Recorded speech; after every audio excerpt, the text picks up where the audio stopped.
Salve turma, tudo bem com vocês? Finalmente estamos aqui para contar a história e trazer alguns segredos e curiosidades de um dos temas mais aguardados e pedidos nos últimos anos aqui no canal. Hoje vocês vão conhecer tudo sobre o Ataque dos Titãs, ou Attack on Titan, Shingeki no Kyojin. Hoje eu vou contar segredos, curiosidades e também a verdadeira história da origem dos terríveis e temidos Titãs. Então, se vocês querem saber tudo sobre essas grotescas criaturas, deixem o like no vídeo e venham comigo.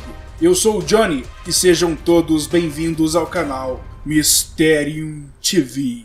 Finalmente, depois de tantos anos querendo lançar esse vídeo, graças à Senhora Mysterium, eu pude estar trazendo esse vídeo para vocês. Então, sem mais delongas, vamos logo ao que interessa. Para quem não sabe, a série nasceu no mangá. Foi criada em 2009 por Hajime Isayama, e Shingeki no Kyojin, ou Attack on Titan, para os mais íntimos, teve a sua série de mangás lançada no dia 9 de setembro de 2009, tendo então atualmente 31 volumes e 133 capítulos. E seu anime, turma, só chegou em 2013, o que foi um sucesso absoluto. Acho que a palavra que define o que eu senti vendo esse anime foi choque. Eu fiquei chocado com tanta coisa grotesca, assustadora, desesperadora que vai acontecendo. É um anime agonizante. É como dizem por aí, é o Game of Thrones dos animes. Você não sabe quem vai morrer. Qualquer personagem pode morrer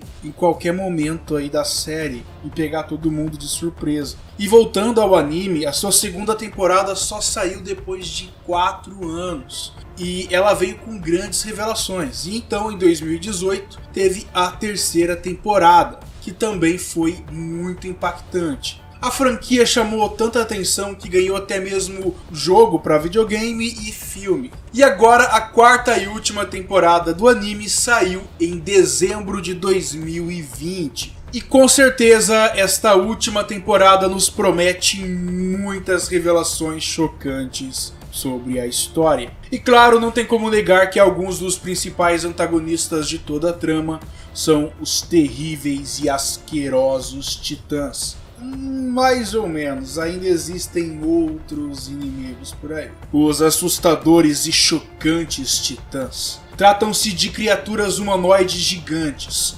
enormes, podendo medir entre cerca de 3 a 15 metros de altura. Com exceção, é claro, de alguns dos Titãs originais, que logo iremos falar dele.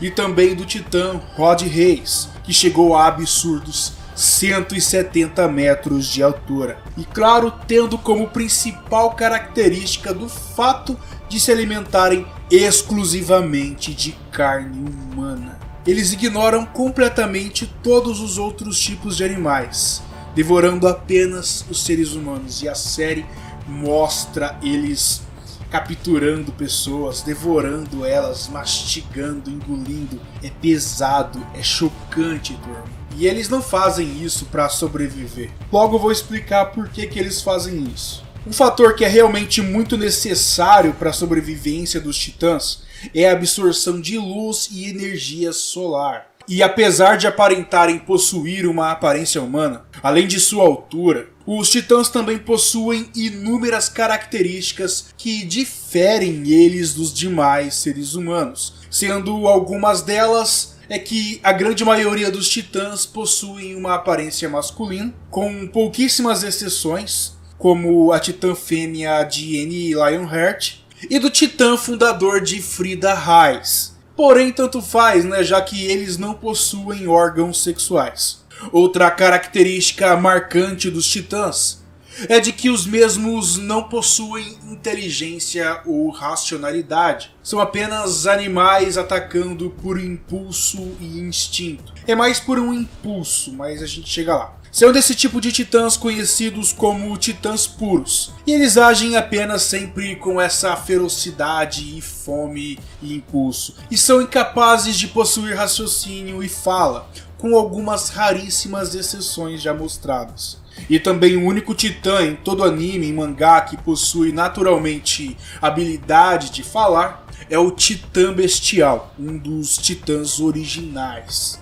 Os titãs também são praticamente imortais, possuindo então um fator de cura e de regeneração impressionante e de deixar aí qualquer mutante da Marvel e da DC com regeneração com inveja. Com exceção, é claro, de suas nucas, seu único ponto fraco. Se os titãs forem golpeados na nuca, então sua morte é imediata. Esses monstros colossais também possuem grandes e fortes mandíbulas, com uma quantidade de dentes acima do normal, em que apesar de serem relativamente normais ou até pequenos, possuem força o suficiente para dilacerarem suas vítimas em uma única mordida. Além dos titãs puros, que são os titãs irracionais, temos também os 9 titãs originais, ou os transformadores, que são nada mais nada menos do que seres humanos capazes de se transformarem em titãs, mas não em quaisquer titãs, de titãs racionais, inteligentes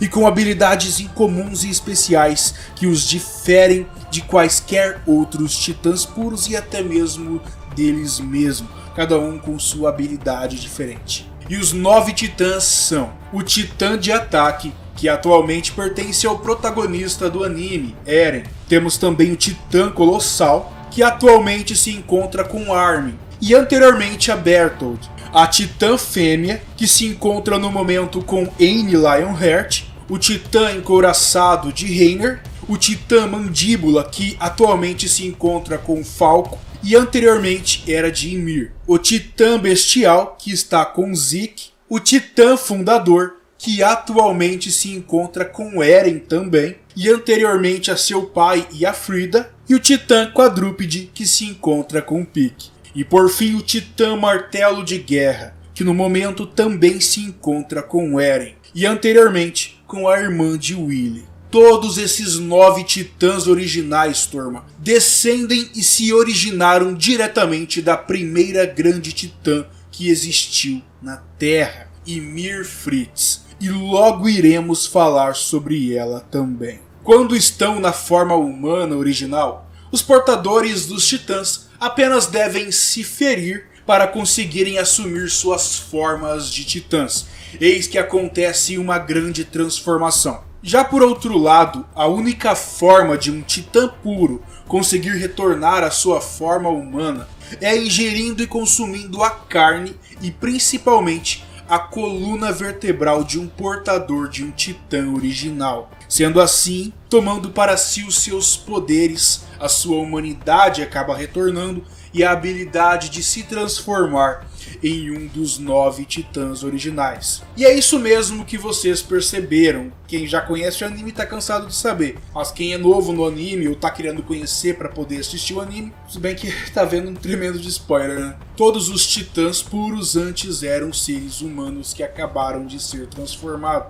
E é exatamente por isso que o ponto fraco dos titãs são a nuca, pois quando se transformam, a parte humana deles ficam ali, adormecidos na nuca, com exceção dos titãs originais que mantêm o controle de tudo. Agora, para o ser humano poder se transformar, infelizmente, em um titã puro, basta um seguidor da Titã Ymir, também conhecidos como o povo Eldiano, ter um fluido espinhal de titã injetado diretamente em sua coluna vertebral, causando então sua transformação em titã em segundos. Depois da grande guerra entre as nações de Marley e Eldia, em que acabou por resultar na vitória de Marley e seu domínio sobre todo o continente, os Marleyanos acabaram por utilizar criminosos ou indesejáveis Eldianos, sendo esse o povo que descende de Ymir Fritz, para transformá-los em titãs como punição para seus crimes e delitos. E os utilizavam então como armas de guerra e em seguida os despejavam na ilha Parades. Sim, o local onde se passa a história do anime, que é o local onde fica aquele grande reino cercado pelas muralhas. E toda essa população de titãs simplesmente lota e circula toda a ilha, ficando por fora, obviamente, da muralha. Não por muito tempo, né, como sabemos. E revelando aí mais um spoiler, outro tipo peculiar de titã são os titãs das muralhas, que tratam-se nada mais do que titãs um tanto menores do que o titã colossal, e que, como o próprio nome já diz, encontram-se presos dentro das grandes muralhas em estado de cristalização, o que torna as muralhas ainda mais resistentes. Inclusive, esses mesmos titãs tiveram um papel muito importante no mangá, e provavelmente na 4ª temporada também. Então aguardem pra ver. Tá, Johnny, você falou de titã pra cá, titã pra lá, mas qual que é a origem de tudo isso? A gente que é fã já conhece a origem, mas deixa eu contar aqui no meu canal, contar pra vocês, pra quem gosta de spoiler, pra quem não viu ainda as últimas temporadas, tá querendo saber, pra quem é curioso, vamos contar, vamos falar, vai, vamos. Como já foi dito aqui, todos os titãs descendem de Ymir Fritz. Porém, por muito tempo acreditava-se que sua história de origem fosse bem diferente do que realmente originou todos os titãs. E tanto os Eldianos quanto os Marleyanos possuem diferentes versões da história da origem dos titãs e de Ymir Fritz. Para os Eldianos, Ymir teria conseguido seus poderes de titã primordial através de uma bênção de Deus, e teria então utilizado seus poderes e habilidades de titã para construir estradas, ferrovias, elevar pontes, cultivar terras inférteis, avançar a tecnologia daquele tempo, entre outros fins benéficos e revolucionários para a população de Eldia. Porém, para os Marleyanos, Ymir teria conseguido seus poderes através de um pacto com o próprio demônio da Terra, que causou mortes e destruições para o povo de Marley. Além do mais, Ymir também possuía a capacidade de coordenar as mentes de seus súditos por caminhos invisíveis, que então conectavam e uniam suas mentes. Porém, 13 anos após a concepção de seus poderes, Ymir acabou morrendo e sua alma acabou por ser dividida em 9 sucessores, dando origem assim aos 9 titãs originais que já conhecemos. E assim como Ymir, cada um de seus súditos que herdassem seus poderes morreriam dentro de 13 anos após conseguirem seus poderes, assim como Ymir. Vale lembrar também que apenas o povo eldiano possui a capacidade de se transformar em titãs, tanto puros quanto originais, sendo os Marleyanos então impossibilitados de se transformarem em titãs, e usando assim criminosos e infratores eldianos, que agora se encontravam sob o domínio do povo de Marley, para se transformarem em titãs como punição para seus crimes. E como já falei, eles acabam sendo utilizados como armas de guerra, e em seguida são descartados na Ilha de Parades, que é um lugar onde a família real Fritz, que descendia diretamente de Ymir, acabou por fugir e encontrar refúgio há 80 anos. E se encontravam sob a posse do Titã Fundador, até que Grisha tomou o Titã para si. Porém, meus amigos, no capítulo 122 do mangá, acabamos de descobrir a verdadeira história por trás de tudo isso. Revelado através de flashbacks, a verdadeira história da origem dos Titãs e de Ymir Fritz. E o que vocês vão ver agora trata-se de uma história muito mais bizarra, triste e pesada do que antes se acreditava do que era real pelos povos de Marley e Eldia. E então atenção, o que vocês verão agora são spoilers do mangá e muito provavelmente da 4ª e última temporada. Então, turma, cerca de 2000 anos antes dos eventos da trama, somos apresentados a jovem Ymir Fritz, uma jovem ingênua e frágil garota, que se encontrava até então escravizada pelo próprio povo de Eldia, que por sua vez se encontrava controlada sob o domínio de um rei muito cruel e impiedoso, que então aplicava severas punições em seus escravos, sendo então que muitos deles acabaram por ter suas línguas cortadas. Certa vez, o rei convoca todos os seus escravos para lhes comunicar de que todos os porcos foram soltos e que um dos escravos era responsável por isso. O rei ainda ordena e ameaça que, se o culpado pelo delito não se entregar, todos os escravos teriam seus olhos cortados, já que para o rei escravos não precisariam ter olhos. E então, para não sofrerem o terrível castigo imposto pelo rei, todos os escravos acabaram por decidir culpar a inocente Ymir, e a jovem ainda nem fez questão de relutar. Ela não negou e nem mesmo tentou provar sua inocência, já que a bondade e a ingenuidade da jovem estava disposta a se sacrificar pelo bem de todos.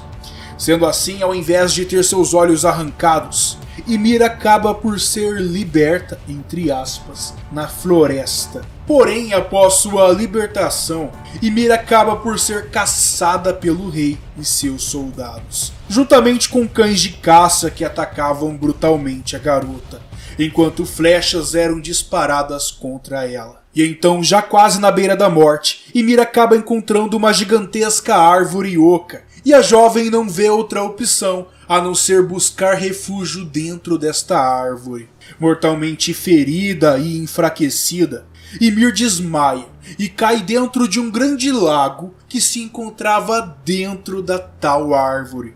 E naquele lago, turma, se encontrava um estranho elemento, muito semelhante a uma coluna vertebral.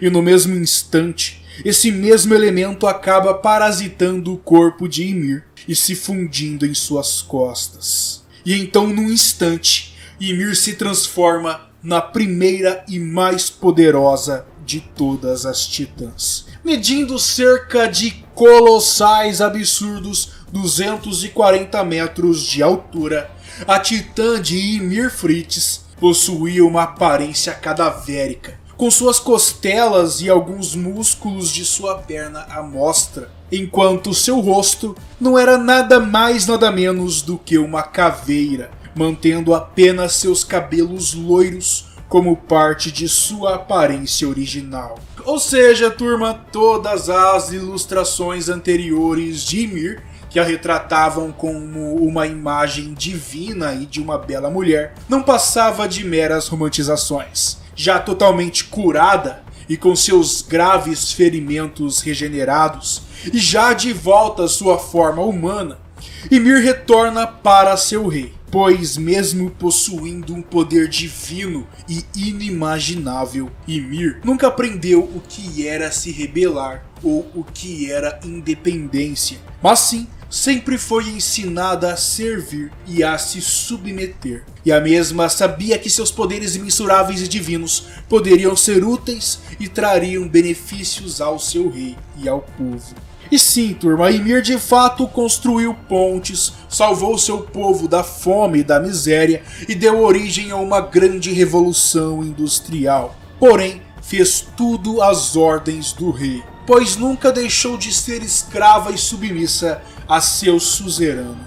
E além de tudo isso, o rei ainda utilizou Ymir como uma arma de guerra ultra potente para lutar contra os Marleyanos durante a guerra, massacrando então todos os seus povos rivais. Como recompensa, o rei casa-se com Ymir e com ela teve 3 filhas: Maria, a mais velha, Rose, a do meio, e Sina, a caçula. No entanto, o plano do rei nunca foi constituir uma família com Ymir e suas filhas, mas sim passar os poderes de Ymir por toda a sua descendência e ainda assim utilizar Ymir como um objeto, como escrava e como uma arma de guerra pelo resto de sua vida. Porém, 13 anos após a concepção dos poderes de Ymir, um assassino acabou por se infiltrar na corte do rei. E antes que sua lança pudesse acertar o rei, Ymir se joga na frente de seu senhor e recebe a lança em seu lugar e morre rapidamente. De forma alguma Ymir fez isso como ato de amor, mas sim porque ela nunca deixou de ter em mente de que ela deveria sempre se colocar na frente de seu senhor e receber os atos dos outros por ele. É esse papo de gente que é doido. E enquanto as 3 filhas encontravam-se desesperadas com a mãe, o rei apenas gritava: "Levante-se, você tem muito trabalho a fazer ainda. Você nasceu para servir. Você nunca deixou de ser uma escrava. Após a morte de Ymir, o rei acabou decidindo esquartejar e dilacerar o corpo de Ymir e em seguida dar os restos mortais de Ymir para suas 3 filhas comerem. Cara, que bicho perturbado em si, hein? Para até então assim os poderes da mãe serem passados para as 3 filhas e também quando as 3 meninas gerarem sua descendência, ele ordenaria para fazerem o mesmo com seus futuros filhos. E assim surgiram os 9 titãs originais e, consequentemente, também os titãs puros. E após a sua morte, o espírito de Ymir permanecia vivo nos caminhos que conectavam as mentes dos demais titãs, apenas esperando por mais ordens para serem seguidas pela família real, ou seja, dos descendentes diretos de Ymir Fritz. E essa é a impressionante história de origem dos colossais titãs de Shingeki no Kyojin. E aí, vocês já sabiam disso? Eu confesso que eu não sabia. Eu só vi até a 3ª temporada. Quando a Senhora Mistério escreveu esse roteiro aqui, eu falei, ela vai contar de novo que os titãs vieram lá do demônio. E tipo, mano, não tem nada a ver. Olha, se vocês não sabiam disso, eu tô impressionado junto com vocês. É sério. Curtiu o vídeo? Deixa um like, compartilha ele aí com seus amigos em suas redes sociais. E obrigado pelo spoiler, Senhora Mistério. Ah, turma, lembra das batalhas? Então, elas não acabaram. Eu tô retornando aí com uma batalha muito cabulosa pra vocês. Meus amigos, tudo de bom, de melhor a todos vocês. Um forte abraço e até o próximo vídeo. Tchau, turma!